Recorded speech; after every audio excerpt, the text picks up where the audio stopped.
Поприветствуйте его соперника, который представляет Казахстан, Таджикистан. Красный угол клетки. Камил Карате, Камалетдин Касанов.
Уважаемые дамы и господа, приветствуйте! Это интернациональный боец, который представляет и Казахстан, и Таджикистан. Салам алейкум!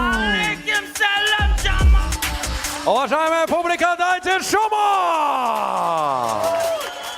Let me introducing fighters of this contest. Out of the blue corner, he's 29 years old, stands 179 centimeters tall, weighing 70.9. His pro record 2 bouts and 2 wins. Бойцу 21 год, рост его 179, официальный вес 70,8 килограмма. У него 2 боя и 2 победы, и он представляет Иран. Поприветствуйте, make some noise, Мухаммад Рахмани!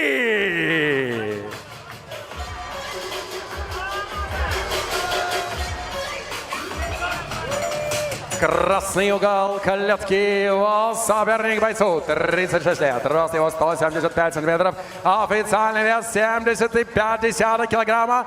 В его профессиональном рекорде записано 7 побед при 3 поражениях, и он представляет клуб Байонов Тим Таджикистан.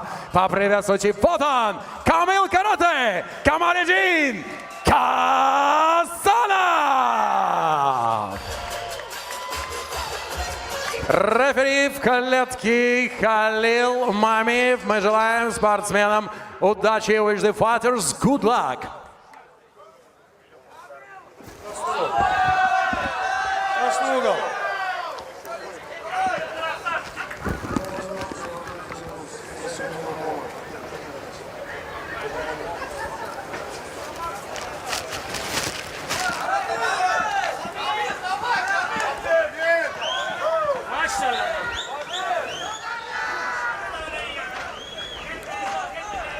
Коммон ивентті бастауға дайынбыз.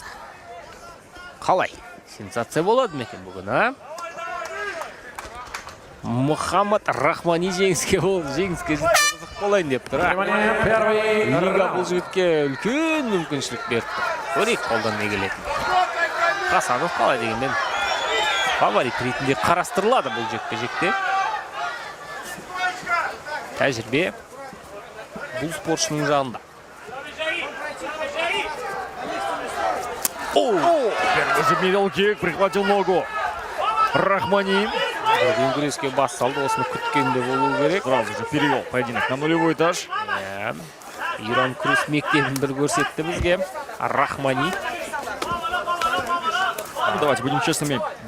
Партер не самая сильная сторона Камиля Карате. Иначе бы он назывался бы Камиль Грэпплинг. Немесе Камиль күрес дейсің ғой. Либо Камиль джиу-джитсу. Ну, какое-то время, кстати, Камиль тренировался по вольной борьбе. Даже видели его в борцовском трико. Тәптәуір қысым көрсетіп жатыр қазір. Мухаммад Рахмани. Это нелепо не выглядело, но тем не менее были такие моменты у Камиля. Пытается удержать своего оппонента в партере. Ну, никакого толка от того, что пытается обнимать ноги своего оппонента, Рахмани нет, на мой взгляд. Позиция жақсартуға да мүмкіншілік жоқ. Екі ұдайлы болып тұр енді басқа. Аяқты ұстап тұрудан басқа. Мухаммад понимает, что нужно держать своего оппонента в партере. А для чего и что делать дальше, Понимания нет. Енді бұл жерде толықтай партерде ұстап тұруға келмейді. Әлі тек қана отырғызып қойды. Толықтай жатқыза алмады. Жағын жерге тигізіп. Сонымен әлі қазір міне енді жатқызғандай. Ал енді келесі қадам. Позиция керек жақсы. Күрес шабы жақсы екен. Шыны керек. Рахмани таңғалдырып отыр. Сенсация болады дегенге сәл жақындап қалдық бүгінше. Главный поединок против Камиля, я думаю, что любому сопернику он ясен, понятен. Не давать возможности наносить удары ногами. Камилю сразу же переводить при любой возможности, что и делает Мухаммед Рахмани. Сайд-контрол бар, бірақ шабуылдар қарай дамытамыз. Тамаша. Маунт алады. Мухаммед Рахмани.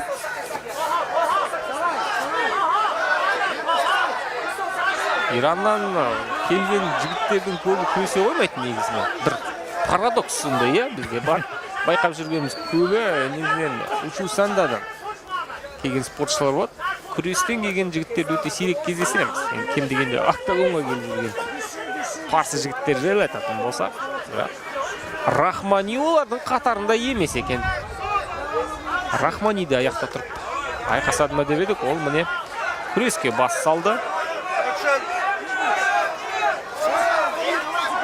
Ну, либо же попробует измотать своего оппонента Рахмани в партере.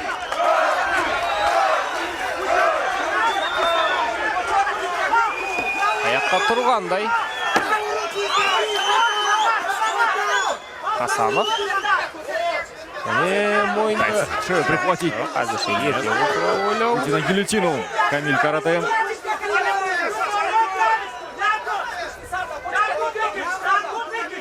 Тек қана қорғанысты да мәжбүр әзірше. Тамаша бар тағы тейкдаун. Оп-оңай жасағандай болып көрінді қазір. Бұл тейкдаунды Рахмани ары қарай жалғастырады әрине қазір. Позиция ала алмаса да, жатқыза алмаса да, тым болмағанда осы жерде ұстап тұру қарсыласын.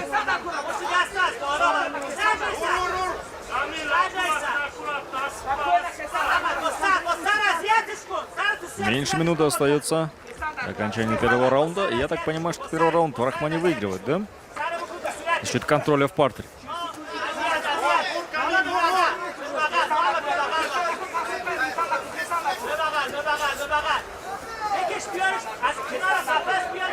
Продолжает улучшать свою позицию Рахмани.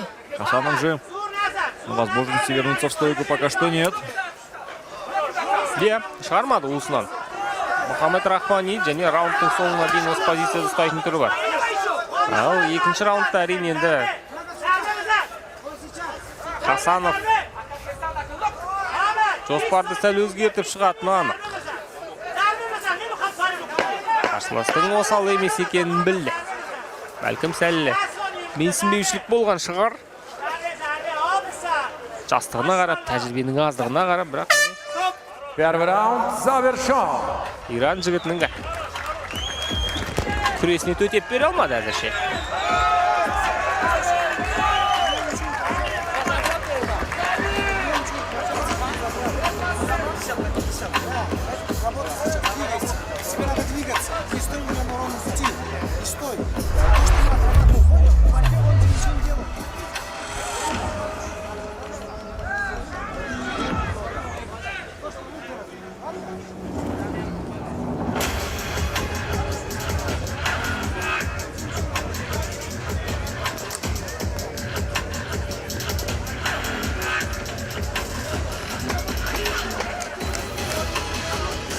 Уважаемые секунданты, покиньте клетку. Екінші раундта Камалидин Хасанов сақ болады деген сөз, барынша ортада жүруге тырысады және аяқпен соққы жасаған кезде енді ойланып барып ұратын болады әрине. Бірінші раунд естеріңізде болса, дәл осы аяқпен соққы тейкдаунға жол берді. Внимание, второй раунд. Жоқ, болмады. Соның өзінде де қайталанып отыр кәдімгідей. Бірінші раундпен жағдай, бірақ бұл жол... Колено выбросил Камиль. Бұл жолы қорғана алды. Әзірше. Казалось, что попал в голову. Иә, жаңағы земен соққы жақсы өткен сияқты. Қазір аяқтан ұстап алып, сәл есін жиып алуды жөн көріп отырғанда шығар. Рахмани.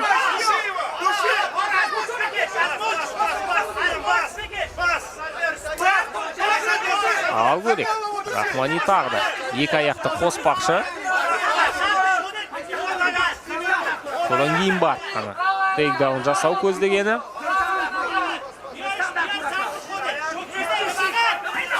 Бар. Тейкдаун бар. Жамбасын тегіз алды. Жерге.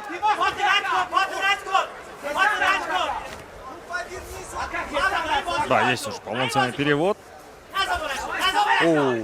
Тағы да Бекман алуға жақын. Бұның арқасында Хасанов аяққа тұрып кете алады. Ол жағы да бар. Все равно я не понимаю в целом цели перевода. Мухаммад Рахмани. Рахмани гене аяқта тұрып Камильмен төбелес дейсің бе? Ну а здесь вот после перевода ничего дальше не следует. Ни добивания, ни позиции, ни выходов на сабмишн. Қолдан келмей жатыр әзірше. Іздеп жатқанын көріп тұрмыз. Не деген слэм десеңізші.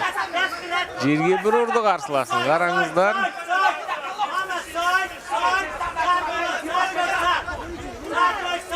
Бірақ ары қарай әзірше нәтиже жоқ тағы да міне оп-оңай. Тағы да торға бар. Арқасымен тіреліп алды Хасанов.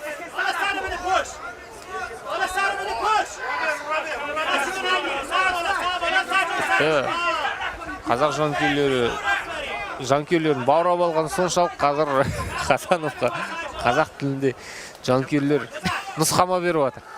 Асықпа дейді Хасанов. Камиль это действительно любимец многих, не только лишь в Казахстане, но далеко за пределами Казахстана. Это же Камиль, автор легендарной фразы, когда Центральная Азия вместе, кое-кто плачет. Все плачут. Кто не в Центральной Азии, когда Центральная Азия вместе. Вот он говорил Средняя Азия. Все-таки нужно поправить Центральная Азия. 2 минуты остается до окончания второго раунда. Тем временем и Камиль, в плачевном состоянии. Сейчас 2 раунда к ряду. Оказывается, прижат к сетке октагона. Беспомощен в партии. Хасановтың осал тұсы күрес екен барлығына мәлім. Және бұны қазір Рахмани өте жақсы қолданып отыр. Ал жанкүйерлер аяқта тұрып төбелессін деп талап етіп жатыр. Онда кикбоксинг қараңыздар. Наверное, многие не понимают, что тут не просто так люди собрались драться в клетке в формате 3 раунда по 5 минут. Барлығы ережеге сай. Рахмани ережеге қармағаш ештеңе жасап жатқан. Барлығы ережеге сай, барлығы дұрыс. Меня больше, знаешь, что интересует. Не было ни одного устного замечания призыва к экшену от Халила Мамиева. Түрме қарсаң мұқият рефери. Бәлкім күрес ұнап тұрған шығар.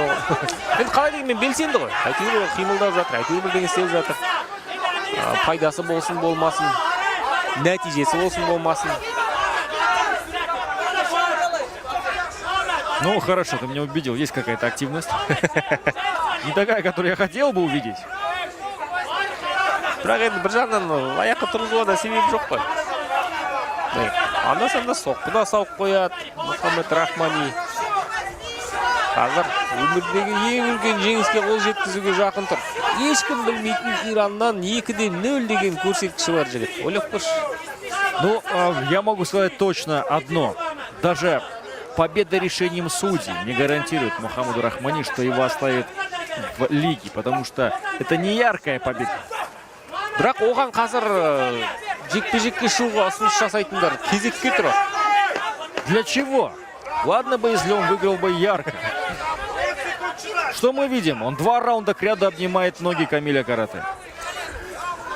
Без жесткого добивания в парту, без выходов на сабмишн. Екінші раундта Мухаммад Рахманидің еншісіне кетті. Бұған да күмән келтіре алмаймыз әрине. Соңғы 5 минут демек Камиль үшін мерзімнен бұрын жеңіске в корпус, оказывается, попал этим ударом, а не в голову. Когда показалось с этого ракурса. Артынан қарағанда бастан тиген сияқты болып Да, көрінді. показалось, что точно в подбородок попал. У Камиля шансов мало, но они также все еще есть в третьем раунде. Но я думаю, что с первых секунд сразу же бросится в ноги. Попытки перевода. Мухаммад Рахмани. Хасанов қатарынан екінші жеңіліске ұшырауға жақын тұр қазір. Мерзімнен бұрын ұтпаса болмайды. Ұпай санымен енді ұта алмайды ау. Екі раунд қатарынан Рахмани басым болды. Третий заключительный раунд. Уважаемая публика, дайте шума! Бокс көрсетпекші не ойы бар? Айта-қайтарында. Head movement. Тут не футбол должен быть, чтобы не... Қара міне. Қазір бокс болады, қара. Ну теперь-то можно в боксе поработать. Жоқ, кешіріңіздер.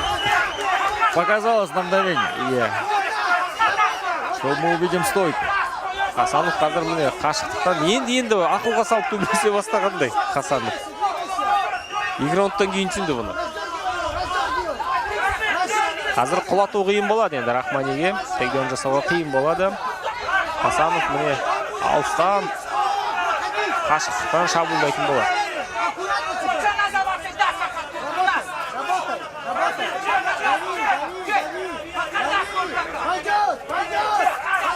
Иә, екеуі де сақ.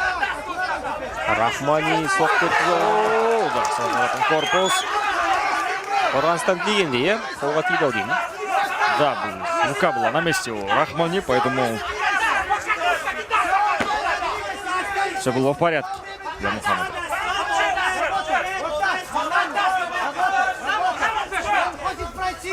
Иә, қашықтық бар. Иә, 1,5 минут бойы аяқта тұр Хасанов, бірақ шабуылға соққылар керек. Алғаш екі раундта өте тез құлатып жатты Рахмани қарсыласы. Вот сейчас шанс для Камиля. Вот практически целый раунд он может провести в стойке. То, в чем он хорош. Но все еще опасается опустимости встречного тейкдауна. Да, как раз таки Рахмани этого и ожидает.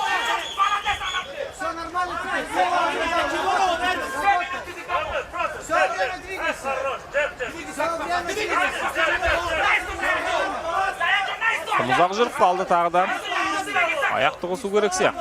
Хасанов аяқпен калфтіктерді қолданса тіпті қызық болар еді.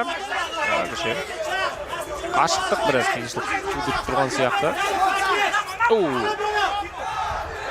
Рахмани да қапы қалған жоқ. Бой ұзын қарсыласынан. Третий, последний раунд в этом поединке.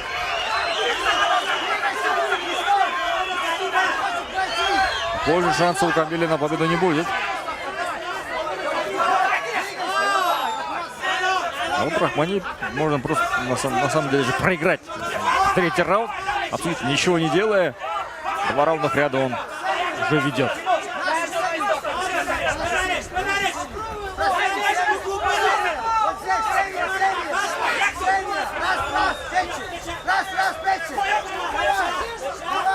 Тымсақ, енді тәуекел ететін уақыт келді. Хасанов, Рахмани үйістіп жүре берсе де болатын шығар, е? Да, ему абсолютно ничего делать не нужно. Камиль его не переборет. В стойке сейчас не атакует. Хасанов өзі қарсыласына уақыт ұтып беріп жатқандай.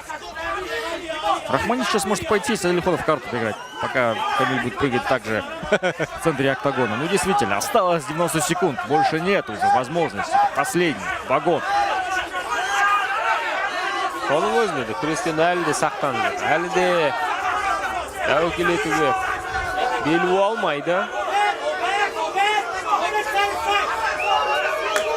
За целый раунд ни одного удара не нанес Камиль. Точно удара. Керісінше қара, күресіп жүрген Рахманидің өзі төбелесіп кетті қазір.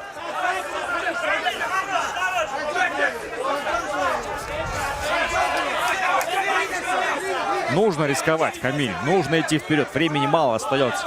1 минуттан аз уақыт қалды, иә, шынымен де. Бірақ бұл раундта Камиль тейкдаун бермесем ұтам деген ойлаған шығар енді. Басқа түсіндіруге амал жоқ. Он думает, что он первый раунд выиграл.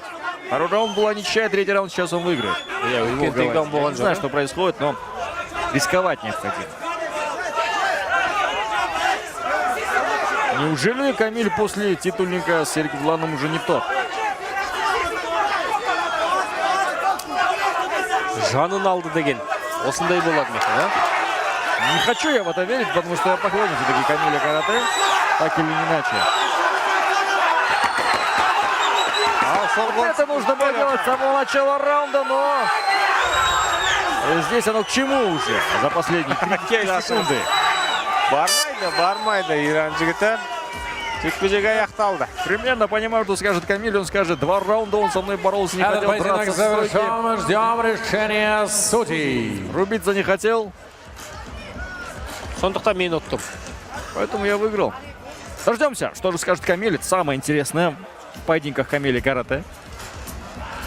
Ну и дождемся. Самое главное, мейн-эвент. То, ради чего мы здесь все собрались. Дайте мне стоечки, пожалуйста, Тимур! Кто будет рубиться со мной в стойке? Я вот поборюсь, да?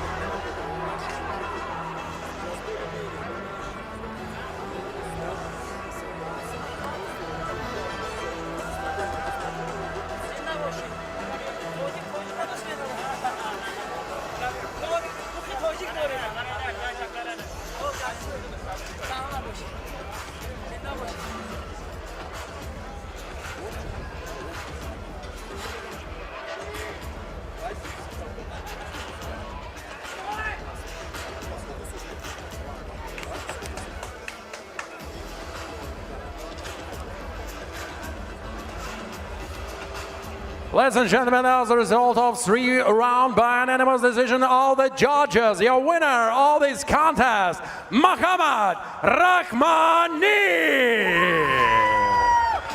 Аплодисменты его соперник Камариддин Хасанов.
Я хочу, чтобы Камиль подошел сюда.